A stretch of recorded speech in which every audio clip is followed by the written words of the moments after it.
Today, we're going to look at a super simple but really powerful 30-minute daily routine to get your English skills moving in the right direction. For real this time. It's a method from English coach Abdul Rahman Hijazi, and it's all about making the whole process way, way easier. So does this sound familiar? You've downloaded all the apps, maybe you bought a course, you've tried the books, but you still feel like you're stuck in the same place. It's incredibly frustrating, and trust me, you are definitely not alone. Well, here's the big secret. The problem isn't you. It's not about a lack of effort. It's that most methods just make learning a language way too complicated. The real key, as we're about to see, is actually simplicity and doing a little bit every single day. And here it is. This is the solution. It's a simple framework that boils everything you need to do down into just 30 minutes a day. That's it. It's built around the 4 core skills of any language. Okay, now look at this breakdown. This is what makes it all feel so doable, right? 13 minutes of listening, 7 for reading, and then just 5 minutes each for writing and speaking. This isn't some huge, scary commitment.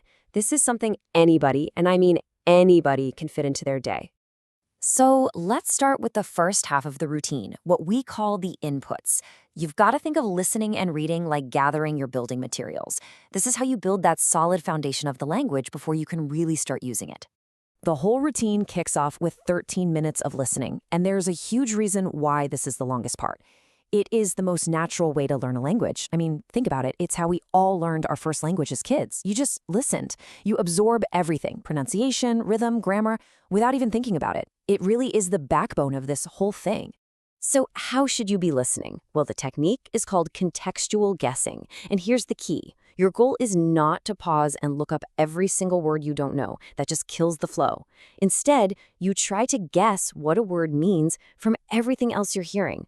Only if a word is totally blocking your understanding do you do a super quick translation and, this is the important part, get right back to listening. And if you're wondering, okay, but what do I listen to? We got you covered. For beginners, something like Spotlight is great. If you're more intermediate, try the British Council's Learn English page.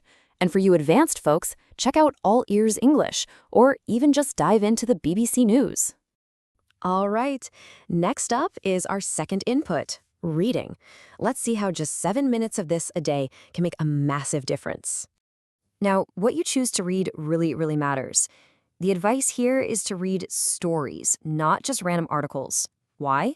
Because when you read a story, your brain has to work. It creates images of the characters, the places. It's like you're directing a movie in your head. And that active engagement makes the new words and phrases stick so much better than some dry article ever could. The trick is to find stuff that's at the right level. You're looking for that sweet spot where you understand about 80 to 90% of it.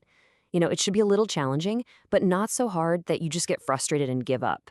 Things like Oxford Bookworms or websites like Storynori are awesome for finding reading material that's just right for you. Okay, so we've spent about 20 minutes gathering our inputs, right? We've listened, we've read.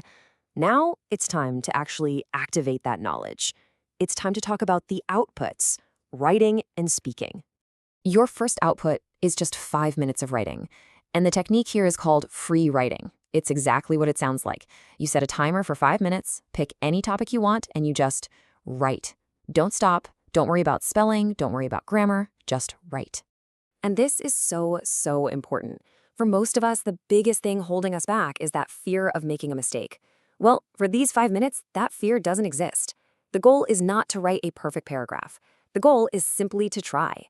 It's to get your brain to start firing and producing English sentences. If you write one line, that's a win. Just try. And that brings us to our last 5 minutes. Speaking. And I know, this is the one that can feel the most intimidating. So let's change the goal. The goal isn't to give a perfect speech. In the beginning, the goal is just to get used to the physical feeling of speaking English. The goal is just to move your tongue. But how can I practice speaking by myself? Easy. Here's a brilliant little hack. Just open up WhatsApp, find your own name in your contacts, pick a topic, anything, and send yourself a 1-minute voice note in English. That's it.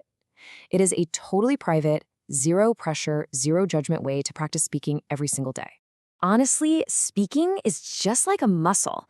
The first few times you do it, it's going to feel awkward, you might stumble and search for words, and that's completely normal. But just like going to the gym, if you practice consistently every day, that muscle gets stronger and it gets easier and easier over time. So we've walked through the routine, but you might be wondering, why does this actually work? How can 30 minutes be enough? Let's dig into the real secret sauce that makes this simple routine so effective. The answer, believe it or not, lies in this number right here. You see, the English language has something like 600,000 words, which is just an insane number to think about. But get this. Studies have shown that just 2,200 of those words make up about 90% of all our normal daily conversations. And that is the magic of this entire system. You don't need to memorize a dictionary. You can stop trying to memorize endless lists of vocabulary words. If you are just consistently listening and reading every day, those 2,200 most common, most important words will just show up again and again and again until they stick in your brain naturally. Your only job is to show up for 30 minutes and let the process work. So I want to leave you with this one question. Just forget about all the complicated courses and the pressure to be perfect. Just imagine for a second, what could happen if you actually gave this a shot? What could your progress look like with just a simple, consistent 30 minutes a day? What could you achieve?